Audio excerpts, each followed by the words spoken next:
So the next question was, the right to privacy is intrinsic to life and personal liberty is inherently protected under Article 21 of the Constitution. Explain in this reference, discuss the law relating to DNA testing of child in the womb to establish its paternity. तो ये fundamental rights में हमने जो rights पढ़े होंगे उससे related question है ये बताने हैं, थोड़ा एथिकल वे में भी बन रहा है। राइट टू लाइफ लिबर्टी ये कहता है कि किसी भी इंसान की लाइफ को ऐसे मतलब उसको किसी की लाइफ को भी ऐसे हम कुछ नहीं कर सकते, सबके अपने अपने राइट्स होते हैं, है ना। तो इसमें ये दे रखा है, तो फिर चाइल्ड अबॉर्शन का कुछ दे रखा है इसमें, डीएनए करा लेते हैं लोग। तो इस क्वेश्चन में ऐसे टैकल करना है। सो नेक्स्ट क्वेश्चन वाज,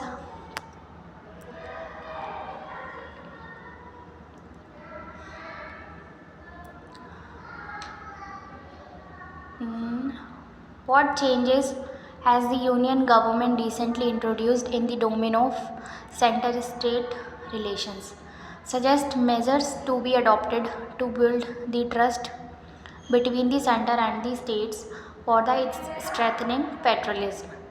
तो ये सेंटर स्टेट वाला स्टैटिक तो हम लक्ष्मीकांत से पढ़ ही लेते हैं, ठीक है। अब जो कुछ रिसेंटली कुछ इसमें आया होगा कुछ इश्यूज़ वगैरह, तो उसके लिए क्या किया है उनके सेंटर स्टेट के रिलेशन को और ज़्यादा मजबूत बनाने के लिए यूनियन गवर्नमेंट, तो ये बताना है हमें इस क्वेश्चन में। और कुछ सजेस्ट भी करना है कि उनके बीच, सेंटर स्टेट के बीच कैसे ट्रस्ट बना रहे, ठीक है, ताकि हमारा जो फेडरलिज्म है वो स्ट्रेंथन रहे। फेडरलिज्म क्या कहता है, थ्री टायर गवर्नमेंट थी हमारी, ठीक है, वो एकदम एक साथ होके चले, ठीक है, कोऑपरेट में चले, उससे हमारे फेडरलिज्म स्ट्रेंथन होगा। And the next question was,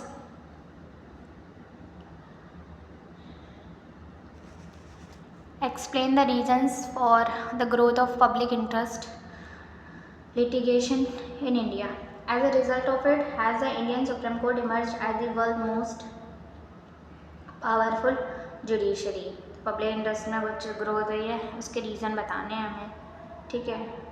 और इसका रिज़ल्ट ये है कि सुप्रीम कोर्ट इमर्ज, मतलब सुप्रीम कोर्ट पावरफुल जुडिशरी और बन गई है, ठीक है। ये क्यों आया, उसका कुछ रेलेवेंट कॉन्टेक्स्ट में हमें एक आंसर लिखना होगा, करंट कॉन्टेक्स्ट में। Now next question was, discuss India as a secular state and compare with the secular principles of the US Constitution. Discuss करना है, इंडिया हमारा सेक्युलर स्टेट है, we know that India does not follow any religion, it is a secular state, ठीक है। जैसे कि हम देखते हैं ना कि जैसे कि हम फॉर एग्जांपल पाकिस्तान को हम मुस्लिम स्टेट बोल देते हैं, ठीक है, तो वो उसने अपने आप को सेक्युलर नहीं कर रखा है, ठीक है, उसने अपने आप को रिलीजन वाला कर रखा है। बट जो हमारा इंडिया है उसने क्या है, हमारा सेक्युलर स्टेट है, किसी एक धर्म को नहीं देता वो आगे, सबको इक्वली मानता है, ठीक है, डेमोक्रेटिक है, इसलिए तो सेक्युलर स्टेट है। India is a secular state, ठीक है। हिंदू स्टेट तो नहीं बोलते ना इंडिया को, India is a secular state. और इसको हमें कंपेयर करना है किसके सेक्युलर प्रिंसिपल्स के साथ, यूएस के साथ। तो ऐसे क्वेश्चन बहुत आते हैं, सो हमें पता भी चल रहा है पूरे की एनालाइज करके। So the next question was,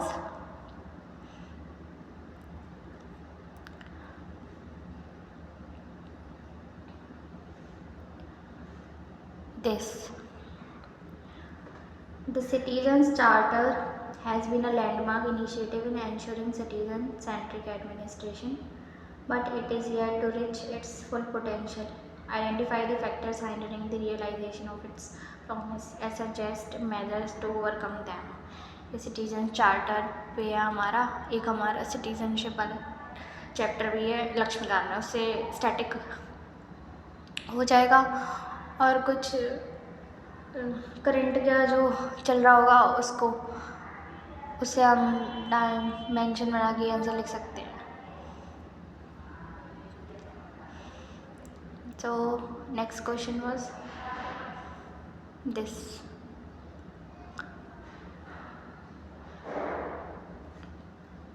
In a crucial domain like the public healthcare system, the Indian state should play a vital role to contain the adverse impact of marketization of the system. Suggest some measures through which the state can enhance the reach of public healthcare at the grassroots levels. तो कुछ हमें measures बताने हैं जिससे जो हमारे grass roots level तक, यानी एकदम जड़ तक, हर जगह पर, मतलब कुछ एरियाज रह जाते हैं ना, जैसे हर जगह पर पब्लिक हेल्थ केयर फैसिलिटी अच्छी हो हमारी। तो ऐसे क्या बताने हमें मेजर्स? रूरल एरियाज में नहीं होते हैं ना ऐसे, तो वहाँ पे भी अच्छी फैसिलिटी हो। And next question was, e-governance is not just about the routine application of digital technology in service delivery process. It is as much about multifarious interactions for ensuring transparency and accountability. In this context, evaluate the role of the interactive service model of e governance. और ये governance question है, ये related है हमारा ethics से। So next question was this: terrorism has become a significant threat to global peace and security. Obviously, evaluating the effectiveness of the United Nations Security Council's Counter-Terrorism Committee (CTC) and its associated bodies in addressing and mitigating this threat at the international level. Terrorism पे question आया है, ये तो आते ही है ये, और भी papers. So next question was, discuss the geopolitical and geostrategic importance of Maldives for India with a focus on global trade and energy flows. Further, also discuss how this relationship affects India's maritime security and regional stability amidst international competition. So this question.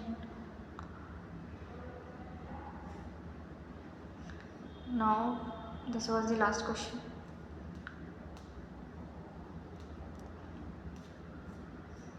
So it's all about this paper, and thanks for watching.